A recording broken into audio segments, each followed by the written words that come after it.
我其实我想说这个范世杰的优点，因为我知道他性格是什么，他自信心太强，所以我觉得不发卡给你。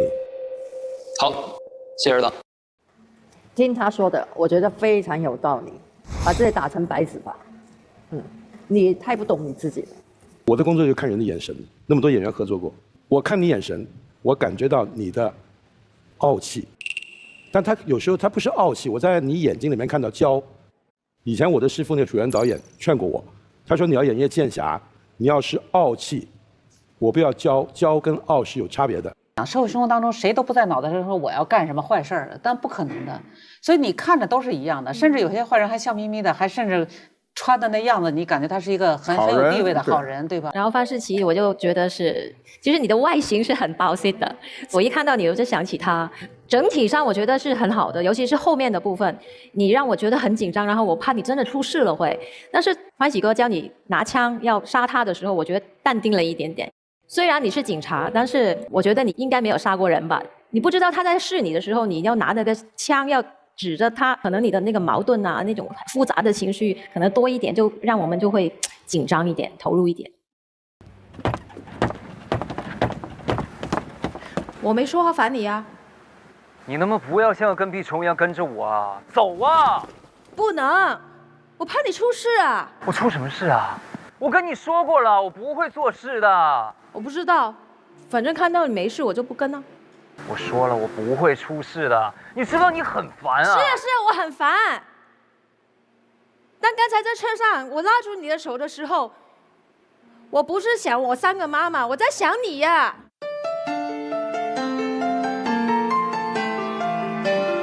你知道我为什么要跟着你吗？我有很多话没跟你说。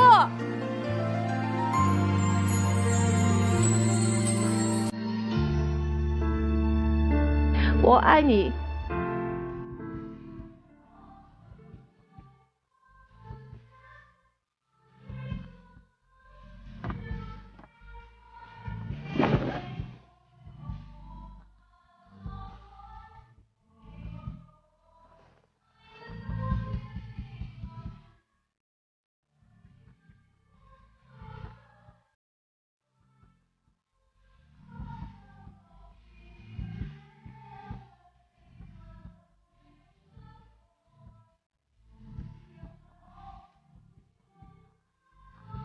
哎，厉害厉害厉害！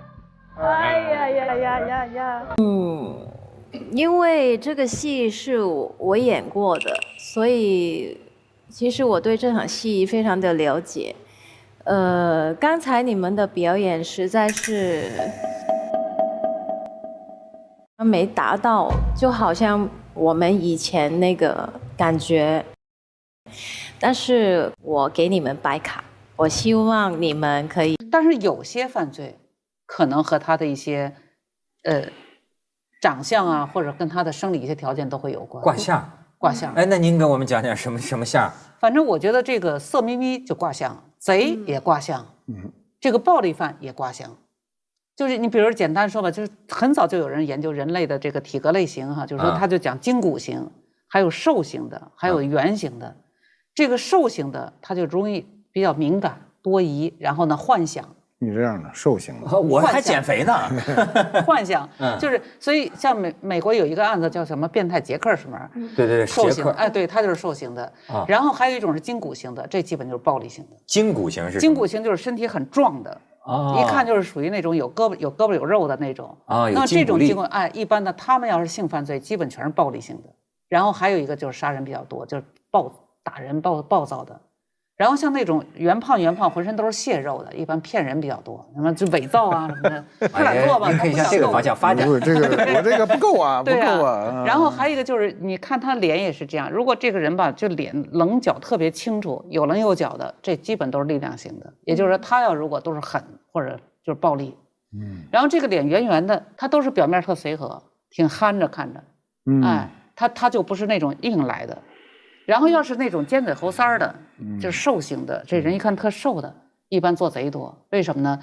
贼吧，他不敢正面冲突，他正面冲突他被揍他打不过，他只好偷偷的来，趁你不在意。而且瘦的人他贴近你的时候，你余光不容易看到，对，所以瘦型的人体量小。对，我记得100年前有一个学者叫隆布罗梭，他有一本书叫《犯罪人论》。他是那个军医，然后呢，当时就是在监狱当中给犯人治病，其中就有死刑犯呢，他来验身。后来他就跟那个行刑官讲，这些人我能不能做那个，就是他特别想研究人体，那时候不让研究解剖嘛，人是圣物嘛，不能解剖嘛。然后这些人家人都不要了，你能不能给我？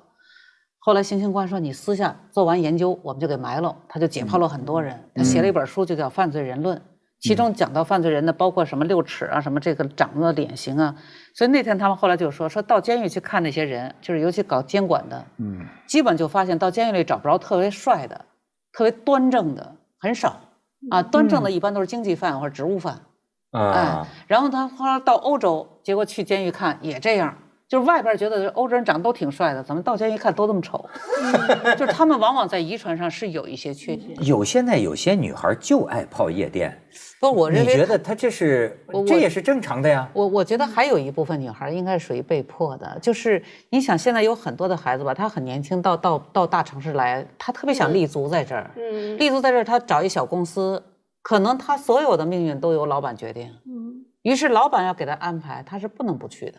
这也是一种。还有就是朋友，就同事安排，你不去，那你格格不入，你根本混不下去。你没有朋友资源，你怎么在这城市待下去啊？所以我觉得还有一部分女孩实际上是这样，她迫不得已呢，她也明白，但是到那时候她抗不住。因为有时候灌起酒来，你们就像马爷这样有底力的，那绝对是明白的。就是咱们喝热了，心里还知道这差不多了，咱不能再接了，对吧？但是有些孩子他就没办法，他想不喝，老板就往这灌啊。我觉得激进于犯罪，据我所了解的，他们有的时候会形成一个模式，今天晚上就是把他灌醉了，你知道吗？就是有目的的。所以我觉得就是有些女孩，她实际上就是说她很孤独在这个地方，因此当有一个人可能对她好的时候，她也很信任，那么这时候可能让她喝，她不一定喝那么大量，她就完全就失去了。我现在有数字为证，可以证明我原来说的一个事儿啊，他们都觉得我是这个太荒唐了，这个想，可能因为我这个人挺焦虑啊，我有时候会为女孩有点被迫害妄想。我原来一直有一个观点，我说这个任何一个女性啊，都是勇者，太勇敢了，他们问我为什么，我说了，他们就觉得我想的很可笑。我说你看啊，一个女孩她跟一个男孩谈恋爱，两个人就可以去旅行，甚至两个人可以住在一起，对吧？我说，但是她有没有想到，那是个体力远远超过她的一个男人，对吧？我说，在这个意义上讲，如果说，我们比如说反过来，像我这种多疑型，我像您一样极其强烈不安全感，就是说，如果我找这女的是一个随时一举手就可以治我命的这么一人，我天天跟她住在一起，或者我跟她就俩人就出去蜜月旅行，哪怕当时我们非常相爱，你知道吗？是不是我这人有点会阴呢？我都觉得有点。那是你的问题，社会没这问题。就是说，这人会变呢。旅途当中，就是说他会暴露出他另一面呢。吭叽一下就弄死我了。我特别赞同你说的这个。你看我没说。原来有一句话就是说，我只管你现在和未来，我不管你的过去。就是其中有一个电影演的这个男女的关系啊，我后来就讲，我说。她这种女性真的是无知无畏，为什么呢？因为职业杀手可以今天晚上跟你睡觉，第二天早上走之前就把你干掉了。她绝对不能留下一活口。所以有很多女的就是看这个电影觉得很浪漫啊，我只管你的未来，不管你的过去，那你保不起。但是她碰上职业杀手的机会是很少的。对，但是你要碰上一个这样的男人就很可怕。这是极端，但我觉得女的有一种就是弱者的武器，我觉得是特别不好的一种武器，就是她会把这些暴行自我合理化。你比如说，她跟这男他可能喝醉了发生关系，她第二天起来觉得非常恶心、非常后悔、非常难看，但她就会自我合理化，她说啊，那我可能还是喜欢他的，或者是就是我们之间一定是有比这一次糟糕的性更长久的关系，然后就发展成更长期的、更持久的糟糕的关系，并且被男生拿这个为把柄要挟，就被职业杀手杀掉，我觉得是极端的。但是我觉得女生的这种被施暴之后，她自我合理化这种关系，她觉得啊，可能我是喜欢他的，并且把它变成长期关系，这种在我身边特别普遍，而且我觉得特别糟糕。所以你看，我有数字为证，马爷，您看看这个啊，就是联合国数据，2017年全球大约8.7万名女性被杀，你看啊，超过一半的女性是被亲密伴侣或家庭成员杀害60%多应该是。就超过一半，也就是说杀你的不一定是职业杀手，就是跟你好的人。哎，这玩意儿想起来不寒而栗啊。他这里被亲密伴侣所杀，是因为他的矛盾是最容易集中嘛，夫妻之间是最容易集中社会矛盾的。夫妻你现在不是每个人都是因为爱情结婚的，我不认为中国人每个人都是因为爱情结婚，大量的是因为社会条件结婚。啊，你到上海那公园里去看，拿那条子的全是条件，那没有说，哎，我说我这有一女儿嫁不出去了，你那儿有一个儿子娶不着媳妇，咱俩拿一条件，说条件是什么？爱情有这个吗？那肯定是房子什么各种工资，全是这种事儿，大量的是条件，甚至是无奈。就是关于这个杀人案件啊，过去古代就有一句话叫10见人命9见奸。也就是说，很多都和那个就是男女之间就是一些情有关。这就是说他熟人之间发生案件。我最早他这刚我看这数据合起来还不到60%，最早我看加拿大有一个数据就66%。那么我们基本也在60%上下。也就是说，这个杀人案件当中熟人比较多。当然，他这个不一定都是性的关系，比如说合伙做生意，因为我认识你，我想把你钱眯了，也是熟人杀人。所以熟人杀人的比例是比较高的。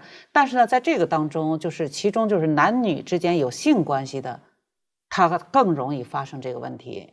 所以最早的真正就是家庭暴力要不要干预哈？最早真正涉及的不是一个家庭，就是男女的那个性伴侣。性伴侣当时英国的一个女孩，她想摆脱这个男的，这男的死缠烂打，然后最后呢就是也报警，她妈妈也干预，都没制止住，最后把这女的给杀了。所以呢，就是说在这个问题上，就是家庭当中这种暴力，为什么现在全世界都说零容忍，就是因为它是一而再再而三，而且得寸进尺。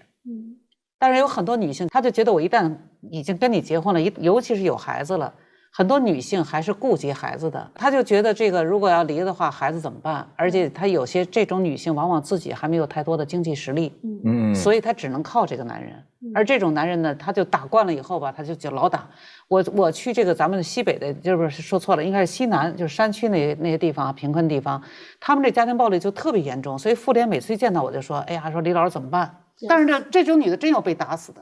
哎呦，真是像印度就有一个粉红帮，因为印度他们那个家暴很严重嘛，然后所以印度的一些女的，他们就成立叫粉红帮，就是一人拿一个粉红色的棍子，就是照着这个男的就打。对，当然这是以暴制暴啊，不提倡。但是你确实看到没有办法，而且我觉得刚才李老师说的挺重要，就是我觉得家暴的这种环境，尤其在可能中小城市或者是乡村，它周围的环境都是什么劝和不劝分，就说哎呀你就忍忍吧，你就再凑合过，他找不到一个支援他离开的一个社会环境和社会资源，所以就一直这样。你知道最近我的就是同龄的有些人就是到了什么呢？小孩要到外国留学，哎呦，这个就是担心，就女儿啊，就是说啊，要从租房子就开始，说西方那也不安全呐，对吧？所以说这个就是很不幸的事情。您当年咱们做节目这个事情2年前刚案发的时候，我记得您就讲过张莹莹。这个就前一阵这不是美国那个伊利诺斯州吧？法院判了，陪审团首先裁定罪成，他的辩护律师都认罪了，就是说他好像是认他杀了这个张莹莹，但是呢，就是不肯说这个尸体藏在什么地方。但是咱不说这个吧，就是说担心女儿的这个真的就是，你看就是租房子，当年张莹莹。就是租房子上了这个克里斯滕森嘛，上了这个杀手的这个车，上了车，然后就给你拉到他那儿去，然后就是伤害。那您说这种你，其实我怎么办？而且还是白天，你知道？对啊。其实我认为是这样的啊，就是因为我可能干这行的，所以我跟一些人打交道，他们都会说一个问题，就是说感觉你的这个防范心特别强。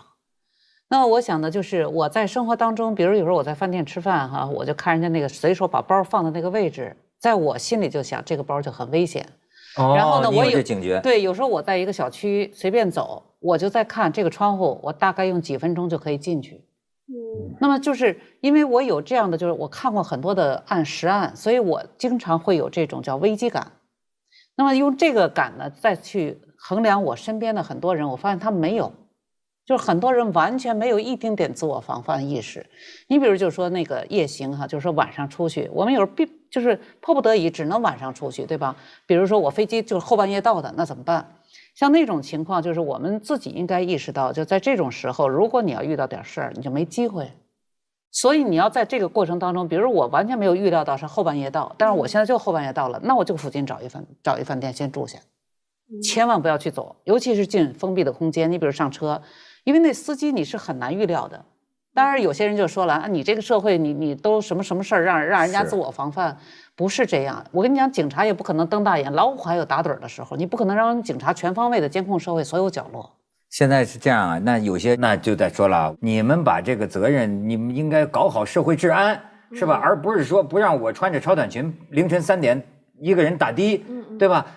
但他们的意见咱们予以尊重啊。但是说，但是就说这事儿，哎，担心还是担心呐，这是实实在在的。你比如说，像您说的这个一个极端，那现在到另一个极端，我原来做节目的时候，我曾经当笑话讲过。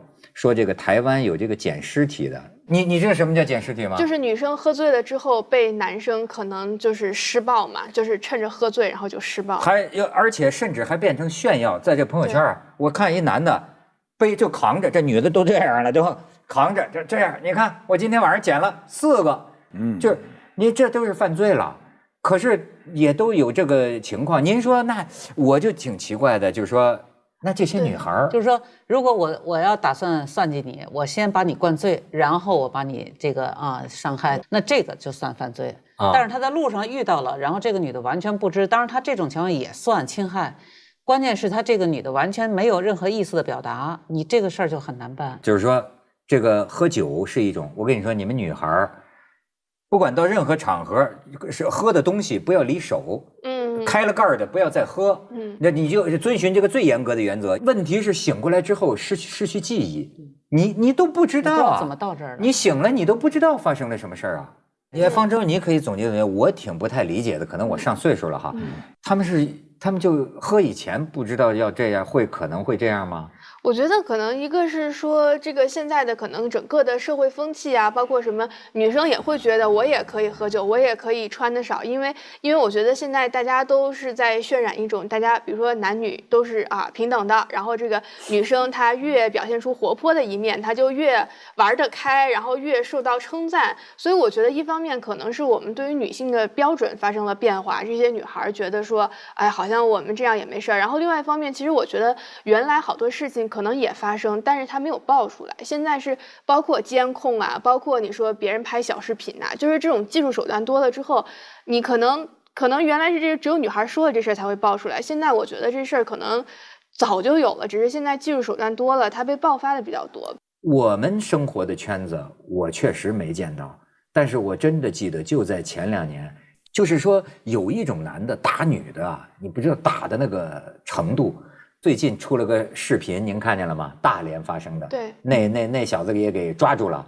我一开始以为是打的是他女友或者是他老婆，你知道那真照脑袋上踢啊！你那个大家都看见了吗？最后发现他跟那女的还是无关的，根本就是陌生人，迎面就冲头。我亲眼在北京前2年，我在车上，在那个西边，就在一个胡同。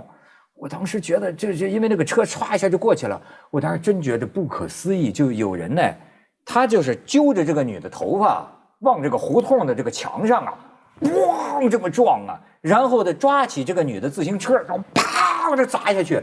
我的天哪，我简直！这种男人一般都有酗酒的问题。就是你怎么？那有人制止吗？没有啊，这种情况，因为我是坐在车上就我们看那个视频而言那个视频后来我们看到很多后续报道，比如说那女孩的伤是不是很重，是吧？好像很轻的伤，那这个男的判的就很轻。我们其实看从那个视频角度上讲，大部分人认为这个恶劣。你比如家暴家暴你把你老婆打伤了，你就直接进监狱了，那就好很多嘛。说惩戒不够，我老认为我们社会最大的问题就是惩戒特别轻。你知道这问题复杂在哪儿吗？一般这种情况都是女的离不开男的，她要离开男的就好办了，所以是女的求着不要他惩罚，因为惩罚了家里就没人挣钱去了。所以家庭暴力难就难在这个问题上。如果女的都独立，你看一般就是有独立的那种有地位的女性，她遇到家庭暴力，她只要不喜欢这男，她马上真能离开。为什么？她能活，这时候男的死缠烂打。但是有些就是我们看到很多，就是包括城里的这些女的，都是自己没有太强的经济能力的。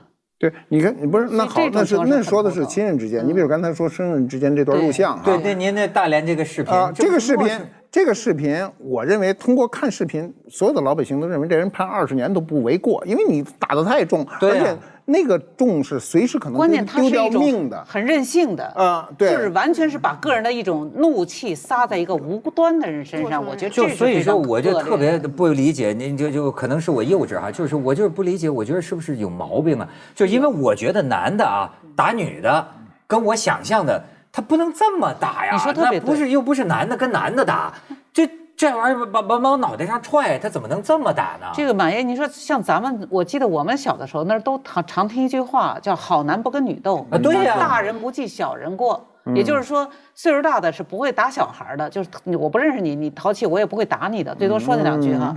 这个男人不跟这个好男不跟女斗，也就是说你真的是个男人，你不能以打女人来表现你的那个本事。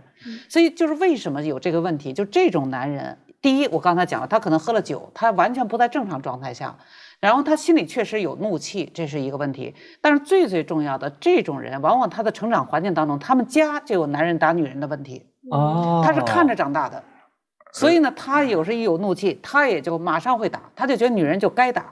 我认为就这些所有醉酒的人呢，他也是个欺软怕硬，因为是个女的，那要是一个警察，我就不信他打他。对，他那时候酒还醒了呢。我告诉你，看见警察醒了。对，他肯定的，他就是从内心，他就是潜意识就是以强凌弱，就是这么一个事儿。而且我看那新闻报道，他是情感受挫了之后，他就发泄在这个女人身上。他可能就是说，觉得女的都不是好东西，所以他可能就会。你过来一女警察，你看他敢打？马爷说这特别对。其实一般我们有一句话叫“这酒壮的是什么人打？怂人打。”对，怂人打。这种人如果不喝酒，他的那个胆量最多就回家欺负他们家女人。他在外面是不敢跟人打架的，然后他喝点酒，这算有本事了。有本事他在找人打的时候，他仍然打的是弱者。所以就是这种人，他在生活当中实际上就是个怂人。对，我以前也说过，家庭暴力很多在家里打老婆的人，往往都是从小就被女人堆包大的，就是女的照顾他特别多。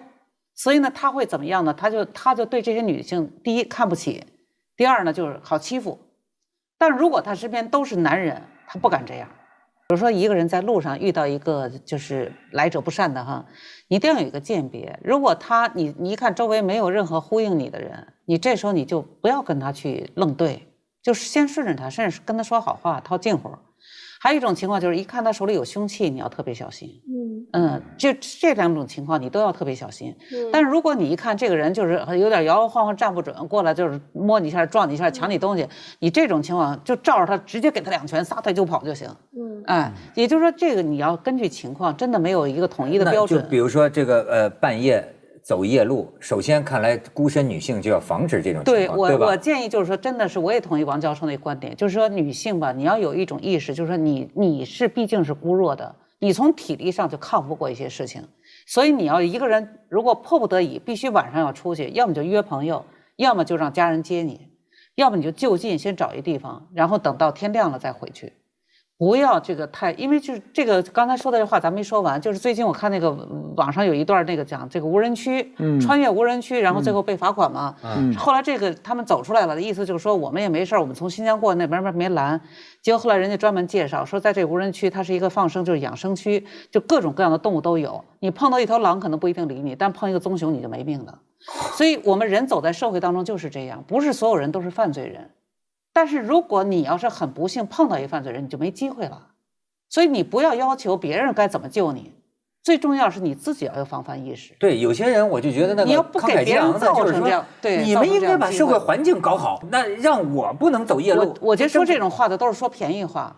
就是说你要就是我们讲不怕1万就怕万一，就是不要说女孩走夜路啊，就做男人，我们过去年轻的时候走夜路很多，那时候也没有摄像，尤其北京的胡同特长啊，一个人走夜路的时候后面要跟着一人，甭管男女，就你恨不得在后头，反正你不愿意在人前头。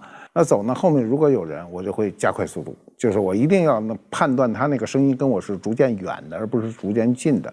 他如果逐渐近，我就会依照一个什么电线杆子，我赶紧转身，我看到底是怎么一回事。你的后面人拿一个板砖，手里拿个板砖追着你，你还在前头跑，那肯定不行，那你就正面嘛。你像这个，别说这个女性了，男的也害怕。就原来我住那附近的一个男的，打着电话往前走，后边梆就一砖头一拍，把包抢走了。你说这个赖谁，对吧？所以后来我就讲，打电话如果是夜里晚上一个人，你就先站住，靠着墙，你一边打着电话，一边眼睛能看到视线，打完再往前走。否则你在打的时候，你注意力全在手机上，后边过来的人你根本不知道。那么像这种，你一旦那人就是啊，春节在医院里住了10多天啊，脑袋被开花缝了10多针啊，很惨。所以我讲这个不是说那个，就是说把治安搞好了，女性可以随便上街，不是这个。因为其实防范意识还不光是这个问题，就是防范意识，就是说你要明白，在社会当中，这个犯罪人他出现的点是不确定的。如果他犯罪人脑袋上都写字儿，这事儿就好办了。有人你就说一个干到董事长的这种人还能干这种不耻的事儿，对吧？所以我们在社会生活当中要明白，在社会当中就像森林当中一样，它会有狼出现，因此你要小心为上。如果你对蛇对狼有一定经验，你好办；你一点经验都没有，你还无知无畏往里闯，这就非常危险。三体那个黑暗森林理论是吧？不要成为目标，因为你不知道树林子里有藏着什么？说美国什么到处都是活雷锋啊什么的，说那你说美国人仍然愿意接受陌生人的帮助，但是与此同时，我们也经常听到美国有这个陌生人把你给干掉。不是，那当然你从那个比例上讲，这个概率是很低的，因为美国社会的环境，就我们出去啊，基本上在我走的这个范围之内，压力都是比较轻的。压力大是什么地方呢？就是我有一回在美国的底特律呢，误入了一个什么区，那区比较害怕，尤其那天又是晚上了啊，所有的电线杆子、犄角旮旯都是那个无所事事的人站在那儿啊！我当时第一感觉就是我必须要那个车都不敢停，就赶紧溜出去。你在车上都开始恐惧。这是在美国，还有一次在法国，也是进入了一个什么区，就是从来没有，而且那个司机还跟我说咱们穿那个什么区行吗？因为我不懂嘛，我说行啊，穿哪儿还不一样嘛？堂堂大法国，一进了那个区，我就觉得这个停车都是危险。那这种时候你肯定要警惕，但是大部分时间还都是阳光明媚的，每个人都很和谐，再加上这个杀张莹颖的这个犯罪嫌疑人，他不是好多材料说他还是彬彬有礼的，他不是那种你能够识破的，他不是。您说像他这个克里斯汀，他这种人是个什么人呢？就是以前我谈到过，他实际上是已经有这个打算了，他有这个打算，那谁碰他谁就倒霉。对。所以就还是就是说我刚才讲，社会生活当中谁都不在脑袋上说我要干什么坏事儿，但不可能的。所以你看着都是一样的，甚至有些坏人还笑眯眯的，还甚至穿的那样子，你感觉他是一个很有地位的好人，对吧？他为什么会有这种幻想？如果说他不是，就现在不都是说嘛，为什么不能给他做心理鉴定？就是说他肯定不是精神病。那么假如说是一个正常的人，他好像也是。开始说有这个幻想，这个我都遇到过啊，就是我在一个案例当中，然后后来我当时听完这个话，我跟他后来怎么讲？我说那你有没有想到，如果这个人旁边站的是他妈妈，是什么感受？他当时没说话。后来我就讲，每一个人就是每一个生命，他都不是他自己的。其实任何一个生命都是属于别人的，所以你伤害一个人，就伤害他后边一串的人。也就是说，他这个很多人是什么呢？他只有一种玩和游戏的意识，他没有把人作为人来看。就是如果他不是疯子，他不是精神病，他不是精神病，那么人的头脑中为什么会产生这种？这实际上就是人的一种兴趣，他某一个事把他勾出了这个兴趣，就跟某一次你接触一个音乐，你突然喜欢了这首曲子，或者某一次你接触了一个游戏，你觉得这游戏很好玩，但你要如果不接触，你一辈子都不会有这感受。那么他也是这样，而且我们在研究心理，它是有顺序的。比如说你先有一道防线了，你再接触这个事情就没有危险了。如果这个孩子之前没有这个防线，然后他一接触这个，他就完全都可以往前走。为什么我们没有这种想法？就是因为你来自一个正常家庭，你的爸爸妈妈肯定关系很好，然后呢，他们很爱你，你也很爱爸爸妈妈，所以当这个情况有存在的时候，你就不忍去伤害一个人。但是如果你的家人和你在一块儿可有可无，大家都自己过很好，自己做自己的事情，然后只要什么有趣就可以，那么这时候你可能就会进入到这个领域。然后你就会把这个东西发展，但是你父母没有发现，他没有阻止你，然后你又没有亲密关系，你没有不舍这个感受。你比如你养一小动物突然没了，你心里特别伤心。当你用这个比喻去跟另外一个孩子讲，你不能伤害他，你想你当时那个谁小动物没有了，你怎么感受？他马上就明白了。你看，我看有一个父亲教育孩子，他把那个娃娃压在腿底下，他爸爸说你不要压娃娃，他会疼的，他会哭的，然后这孩子拿起来了。那他父亲就这么一句话，就给孩子一个观念，就是他会疼的，他会哭的。所以我以前就讲这个，很多心理上他没有观念，这个没有这个防线，他对于人他就觉得是个物件嘛。这除了家庭原因，跟遗传有没有关系啊？遗传我觉得在这个案件当中很难说，因为我原来看过一个就是脑科学的东西，因为我觉得这个杀害张莹颖的这个人他确实是有点不正常，因为他后来还专门去参加这个张莹颖的悼念的仪式嘛，就他还出现在这个现场，就是他不是说好像看到他的朋友看到他的家人他就会难过，他就更开心了。而且就是对我补充一下，你刚才就说当时他的一个情人就是配合 FBI 在身上装的窃听器，其实他现在不肯说出这个遗体在哪儿，很主要的一个证据就是有他的录音，就是跟这个女孩说我怎么杀的他，怎么杀的他，怎么杀的他，而且就是你刚才讲的，他还去参加这个葬礼，他会感觉哎呀，你看你们都在这儿葬礼，就只有我知道发生了什么，只有我知道，都是我造成的，你们在这儿。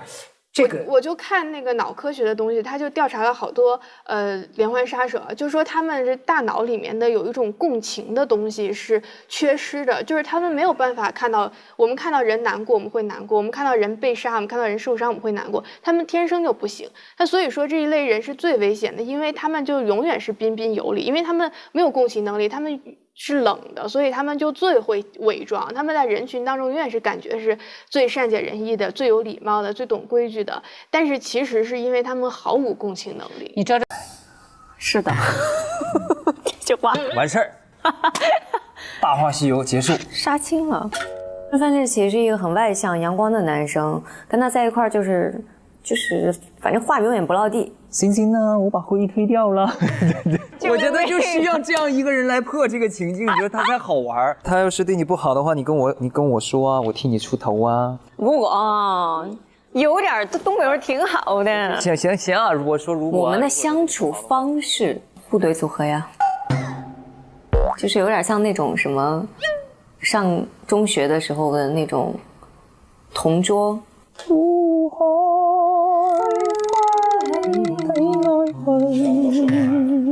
我跟彤彤，我们两个在对于演戏方面，我们都有很多自己的想法，需要去碰撞。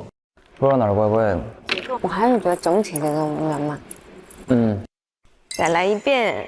曾经有一份真诚的爱情摆在我的面前。两个演员只要是说的词都能搭到一块儿，然后呢情感都能连到一块儿的话，其实都是一个顺其自然发生的东西。所以我们俩在一块儿确实蛮有默契的。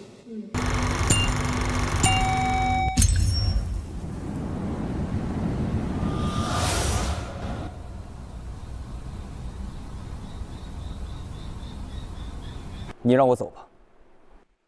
好，我让你走。不过临走前你要亲我一下。如果这次你再拒绝我，你会后悔一辈子的。这是你最后的机会了。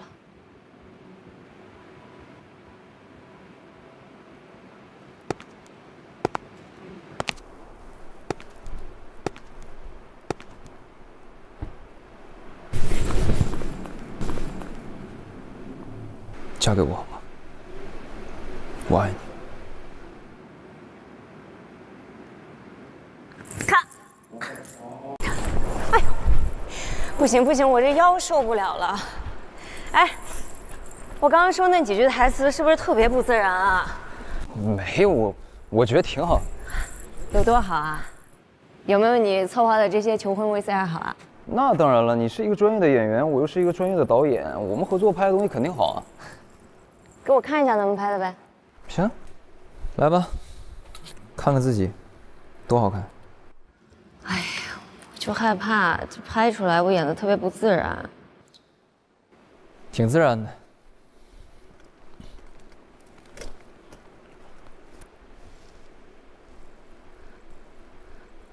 怎么样啊，老同学？你这2年过的？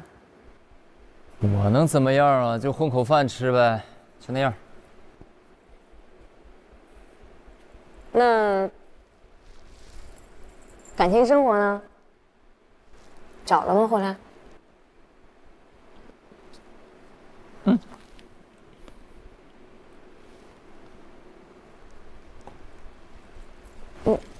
你都结婚了，你不告诉我一声，你太不够意思了吧你？哎，这太突然了。那可不是吗？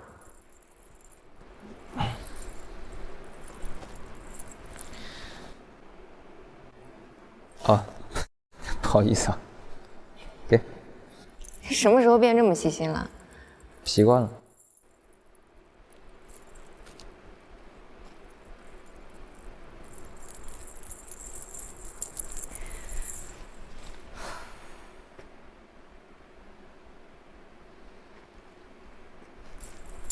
我先生应该快到了吧？我看看啊。为什么要选拍《大话西游》的婚纱照？我喜欢紫霞仙子啊，她那么勇敢，为了自己爱的人可以牺牲自己，而且我也特别羡慕她。最后真的等到了心爱的人，驾着七彩祥云来见他。你已经等到了，他真幸运。秦经理啊，哎，晚上的会我一定到，好吧？好，先不说了。你怎么才来啊？我们等了你好久了。对不起，我真不是故意迟到的。你也知道我公司太忙了。那我给你买了你最爱的糖炒栗子，刚出锅，快吃吃，还热乎着呢。行。这位是？哦，杨导，你快去谢谢人家吧，一直帮你走位来着。哈，谢谢你啊。哎，客气客气，应该的。那我先给你拿衣服跟道具。好啊。你还真执着，刚追你那会儿你就喜欢至尊宝、紫霞仙子，现在拍求婚视频还得穿这一身，不好看吗？好看。给，这么复杂啊？你不会嫌麻烦不想试了吧？我哪敢呢？我现在就换。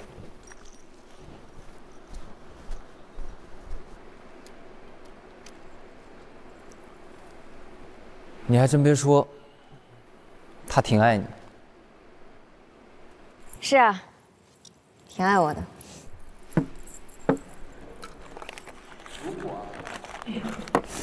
如果啊，我是说如果，他要是欺负你的话，你告诉我，我挺出头。你凭什么帮我出头啊？凭我们在一起过6年，我不能随便看你被人欺负吧？哎，再说了，我是不是怎么也能算是半个娘家人？神经病吧你！欣欣，我们以后别见面了。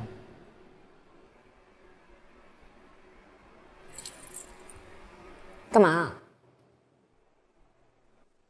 因为难忘啊！真的，你说就我看到这些糖炒栗子，我就会想起我们曾经那个时候，你就会缠着我。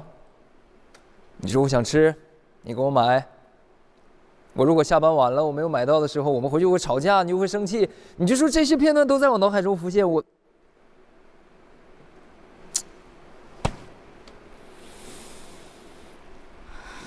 哎呀，那个时候不懂事嘛，现在就不会了。其实，我们2个人分手之后，我一直在想一个问题：我们是永远没有在一起过比较遗憾，还是我们在一起过最终没有走到最后比较遗憾。你觉得呢？我觉得应该是永远没有在一起过比较遗憾。你看，现在至少我们2个人都努力过，虽然没有走到最后，但是我们拥有很多很美好的回忆嘛，对吧？对。老大，这储存卡。谢谢。刚才那边拍照的说道具婚戒不见了，哎。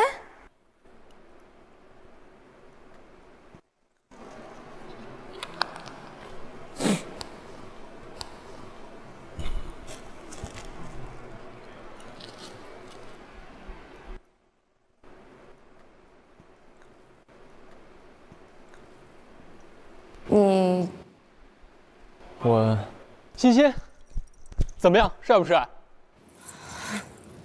还挺合适的。那你想好等会儿怎么演了吗？我就是你的意中人，本色出演。行，开始吧，导演。好。走。我们就在这个红灯笼这儿先抓拍几张，找一找感觉。好啊，准备好了吗？好，3、2、1。好，再来一个，3、2。喂，我不是说了吗？我现在过不来。导演，麻烦替我走一下位啊。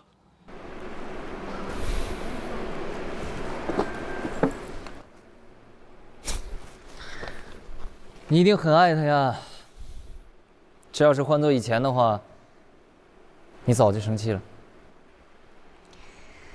是啊，我以前肯定不能理解，怎么工作就这么重要呢？那为什么我就这么不重要呢？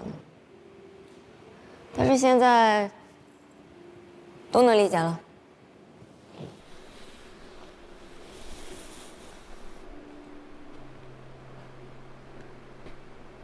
你一定要幸福，答应我。如果你结婚的话，记得叫我啊，我一定到。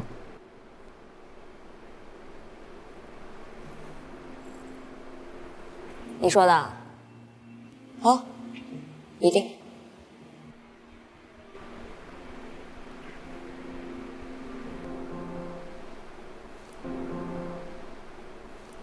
开始吧。走。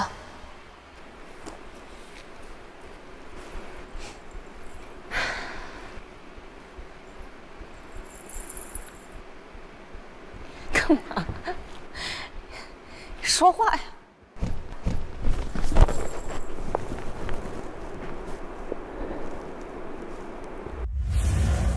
我们是永远没有在一起过比较遗憾，还是我们在一起过，最终没有走到最后比较遗憾？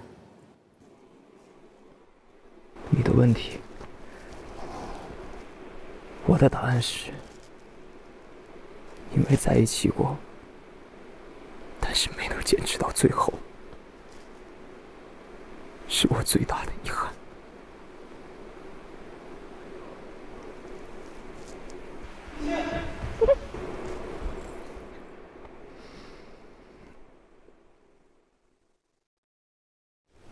曾经有一份真挚的爱情摆在我的面前，我没有去珍惜，等到失去的时候，我才后悔莫及。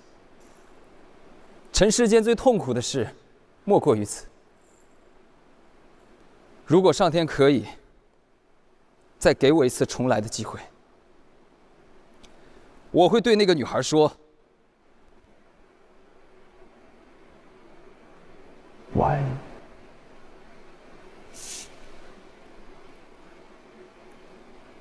如果非要把这份爱加一个期限的话，我希望是……欣欣，我把会议推掉了。欣欣，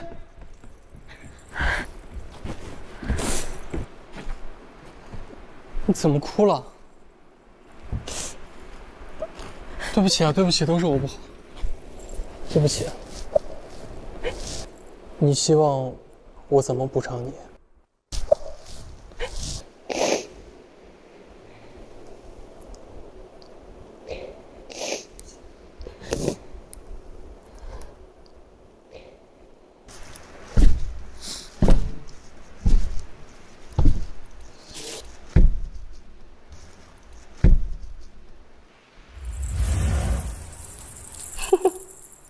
好看吗？好看。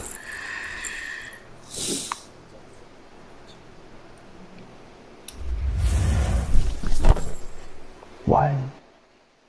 如果非要把这份爱加一个期限的话，我希望是。我希望是10000年。我希望10000年。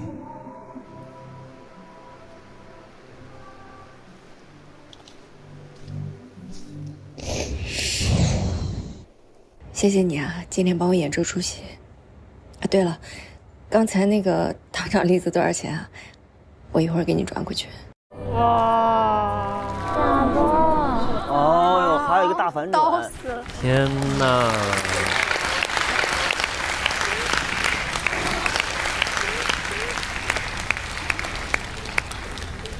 我刚刚看我边上的黄澜老师，对，一直在哭。我没想到他们全新的做了一个故事啊！时间过去以后，慢慢的女孩学得懂事了，然后男孩也会体贴了，但是却又不能在一起，那种爱而不得。我觉得这故事编得很好，然后演员演得也很好。谢谢老师。看到现在为止，这个故事是改编的最好的。范世琦，我觉得你是最有信心的，你这个戏给我了意料的惊喜啊！它非常稳，李一桐不用说了，你经验丰富，所以整个戏我给的评价也蛮高的，不错，演的。谢谢尔导，谢谢。世琦跟一桐，其实在你们身上，整体我看到火花，然后你们俩的外形啊都非常搭，CP感非常好。我现场跟你们也有聊过，因为戏里面情绪其实要分好几个阶段，所以整体要很清楚分开。世琦，我今天看到你是很明确的分得很清楚，所以我非常满意你的演出。啊，一桐是恰到好处，抓到那个女主角的那种又爱又无奈，又想又不敢，非常非常到点。谢谢红姐，谢谢。接着黄老师讲编剧的问题，直到最后一秒，真的我觉得编剧做了一个很大的反转。前面我都在挠头，我前面其实一度我没有办法接受。你为什么不能接受？因为他没有在反转的最后那一下的时候，如果就是现实中真的各自已经有归属了。再做这样的情感牵绊，所以我当时心惊，我想敢这么做戏吗？你觉得是因为这两人要结婚了，所以在遇到前男友还有感情表白是不好的吗？我们探讨一下，他已经是一个待嫁之人了，已经有自己的未婚夫了，他跟前男友还有这样的情感牵绊，你能接受吗？我觉得戏剧它就是能够让我们打开对人性的所谓的绝对的道德束缚，而去你看我们今天看过的像《甜蜜蜜》这样的。我和小婷不一样，他是你爱人，我是你朋友。看过的《大话西游》，没能坚持到最后，是我最大的遗憾。就是很多人都在道德和情感的这个纠葛当中，其实我们很难就讲你说要去非黑即白的二元论去评判一段情感吗？其实我觉得人的选择是很多样的。一个热爱艺术的女孩和一个导演，可能年轻的时候没有走下去，然后后面找到了一个更稳定的、很有出息的一个事业型的男生，但是那个男生情商比较低啊，但也许给那个女生有一个安稳的生活，也许女生也会做这样的选择。我们看过《La La Land》吗？对吧？就是我们看过很多这样的，就是艺术情侣最后没有走在一起，然后选择了可能没有那么多共鸣，但是恰恰是符合大众的主流价值观的那种安稳的家庭生活的，有过这样的故事。我同意不能非黑即白，但当初如果没有最后那个转折点的话，我觉得如果是我已经是一个要嫁人的人，我主动的来找我的前男友，并且以那样的方式两个人去叙旧情，我认为是对你现在男友的不尊重。当然最后因为有了个反转，我就瞬间，我觉得这是他编剧他高明的地方，他最后翻回来了，让一切都合理和可接受。其实就是因为我们看的是个片段故事嘛，我们不知道他们前面发生了什么，也不知道他们在一个什么样的社会情境之中，所以我很可能就没有理性的去思考为什么这样发生，而是会带入这两个人的表演和真挚的情感当中。我觉得戏剧它之所以能够给人一些情感上的力量的话，就是在于它的多元性，它能展现人性的各个角落。我觉得这个作品呢，引起我们刚刚那么多的争论啊，我就觉得是挺成功的一个改编了。谢谢，谢谢。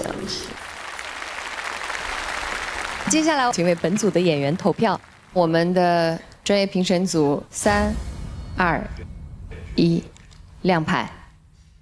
《大话西游》专业组票数5票。哇！哇哦！恭喜李一桐和范世琦成为了本阶段的最佳搭档，请尔冬升监制为2位最佳搭档颁发红卡吧。抱抱人生大戏，高端优萃开启，接下来进入俱乐宝优萃有机奶粉红卡时刻。哇！恭喜恭喜！谢谢儿的，恭喜恭喜！谢谢谢谢谢谢儿的，谢谢。他们俩是一种刚刚好的，而且是那种旗鼓相当的默契。对，他们就好像一个非常合拍的搭档，互相把对方推高，非常好这一对。我非常感谢一桐，因为其实我们这个《大话西游》，我们刚开始我是一点状态都没有的，是因为一桐一遍一遍陪我重复，我才慢慢找到感觉，真的非常感谢。其实我也要感谢他。